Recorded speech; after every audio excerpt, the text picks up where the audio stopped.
if you record your name and reason for calling. Hello? Hi, is this Holly?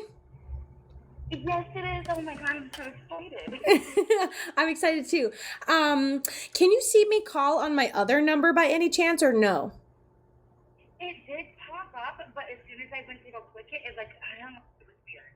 Okay, I'm going to call you again on the other number because I think it's just going to be better quality. But if that doesn't work, I'll call you right back the way I did, okay?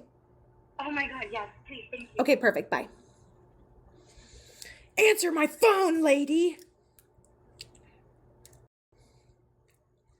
It's you and me, all other people. Boom. Sanford, Florida. Hi, if you record your name and reason for calling, I'll see if this person is available. Hello? Hi. Hi. See, this is way better. Okay, perfect. So I've got this recorded. We're good to go. All right, so now I have somebody on the line, I'm hoping, named Kaden for you.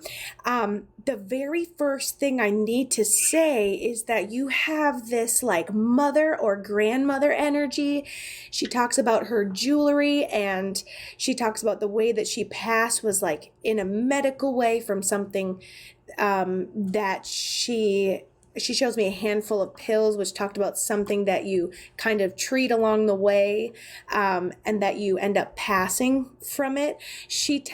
Looks like cancer, to be honest with you, but she tells me that she's got Kaden and everything's fine. Do you know who that is? I kind of want to say that it's my stepmother. Kaden would be my son. Okay, Kaden's your son. This lady might be your stepmom. Could I get stepmom's first name? Angie? Okay, Angie. She goes, yep, I didn't see it and it hit me out of nowhere. It's the silent killer, Kato. How did she end up passing? Drug overdose. And she must have been doing that for quite a long time, and it was part of her daily habit. And okay, it makes sense. It just caught up with her. Well, she's at peace, and she's over here. I almost had your phone number. And so she's at peace and she's okay on the other side, and Kaden's got some company. So I know that Kaden may have not been easy for you to reach previously, so I thought it might be easier to bring another spirit through to help. So let's go ahead and contact Kaden, shall we? So he tells me, hold on. He passes before his time. He wrote that down. I know that he's your son, though, so obviously he shows me sunshine, which tells me he's okay, and he wrote down some details on this card that I'm going to read off. He says I can breathe, and I can breathe easily on the other side. So there's hold on a second, I'm getting some visuals as I'm saying this really quick. He said it was a situation that kind of like turned into chaos. Everything kind of went out of control. It almost seems like, I'm in a house that's like rolling over and everything's pouring out of the cupboards. It just seems like everything comes down all at once with whatever it is. He tells me a couple things. He says he can breathe freely. He doesn't feel the claustrophobia of the situation or whatever was affecting him physically. And then he said that you are taking partial responsibility.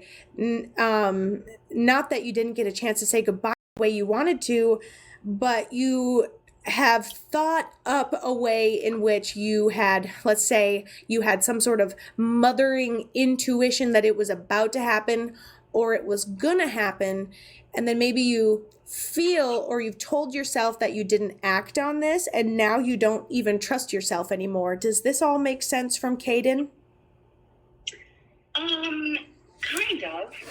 How did, hold on, I'm gonna go back into his energy a little bit.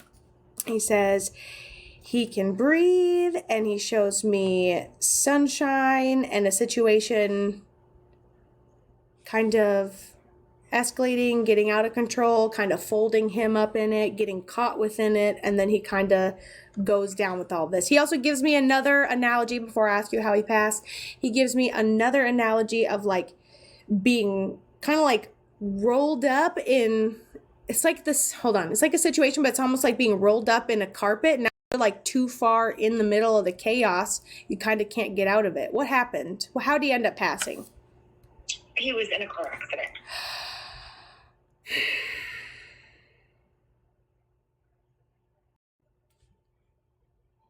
Okay. And he's like, I can breathe now. And I was like, did you make it out of the accident? He goes, he tells me not at all. So did he pass in the accident itself? Yes, immediately. So he makes me feel like, so I'm asking him if you were in the car, and I just don't feel a lot of things happening when I ask him that question. So he's making me feel like maybe you knew it was going to happen. You had like a premonition. You kind of had a feeling. So how did you find out about this accident, or were you in the car? His dad was actually driving. They were in Georgia, and I actually found out through a text message from the iPhone app where you have an emergency contact. It texted me stating that his phone was like in an accident, and they were responding to the police and everything. And so that's how I found out. So there was a notification. Wow. Wow. I am so freaking sorry. That is absolutely wild to have found his phone. Okay, hold on. I'm gonna keep going, but oh my goodness. So he talks about the way we're choosing to honor his memory, and he said, Kato, they put my picture in it. So we either have his display or we put his picture in something that's on display. He talks about his ashes, but I feel like he has some sort of shrine or something made out of photos. Does this make sense? Oh, a lot of sense. He was supposed to graduate the year after the accident happened, and the school actually still honored graduation for him and put a big picture of him like on the screen. And then I do something for him every month. So he's very kept alive with us. He says, Mom. Two things. He says, Mom, you dream of me. It's occasionally, and it's only a couple of seconds long, but I'm there. And then he also, I don't know how long he's been gone, but he also talks about the elements of nature, repeating signs of nature, repeating numbers on the clock. And he says that he's like excited to get your attention in those ways. Have you had a dream of him? Do you see any signs that you've noticed? I feel like I have dreams of him, but I don't remember them. And I wake up like really trying to think about it, and I don't remember them, but I feel like as if I dreamed of him, if that makes sense. I love that. And then you suffer from chronic deja vu 24/7, because that would have to be, what happens there. So here's one thing that I want to say. We don't have to go to places like dreams, and we don't have to go to places like, hold on, I'm trying to like fast forward a little bit because he's got more that he's telling me. Okay, pause on the other person. He goes, when we just, you get lost in thought and you like you realize that we're talking to each other in the back of your mind, or we're giggling about something, and then you have to kind of shake your head and remember he's not here anymore. He goes, Mom, those are the moments that we're communicating in real time. Another thing, and this person may or may not make sense to you, we had that other lady over here keeping track of Kaden, who says he can breathe freely. That's like the biggest thing. And then he says that there's another male here on the other side that served and passive something medically as well, potentially the upper chest. Does that make sense to you? It's actually not my stepmom then. That would be great-grandma and great-grandpa that just passed away a couple months ago. Really? Mm-hmm. Wow. Actually, she passed about 3 months ago, and then Grandpa passed in June. They were like 4 months apart, and they've been married 70 years. They said they wouldn't have it any other way, that's for sure. Oh my goodness. And then as soon as I let Grandpa come in, he seemed really stern at first, and then he quickly turned into a pull my finger. He turned into a pull my finger Grandpa real quick. Yes. I love this. Well, they all want you to know that they're there. They're on the other side, and also you're intuitive. So don't think because we hang up the phone that they're not around you. I want you to know that they're probably going to harass you to no end with signs for the remainder of the weekend. You're like, please do. Please do. I'm like, pull my toes, do something, please. Like, not something off the shelf. I'm fine with it. Scare me. Do whatever you need to do. Right? Like, don't throw anything at me, but at least toss it off a shelf, please.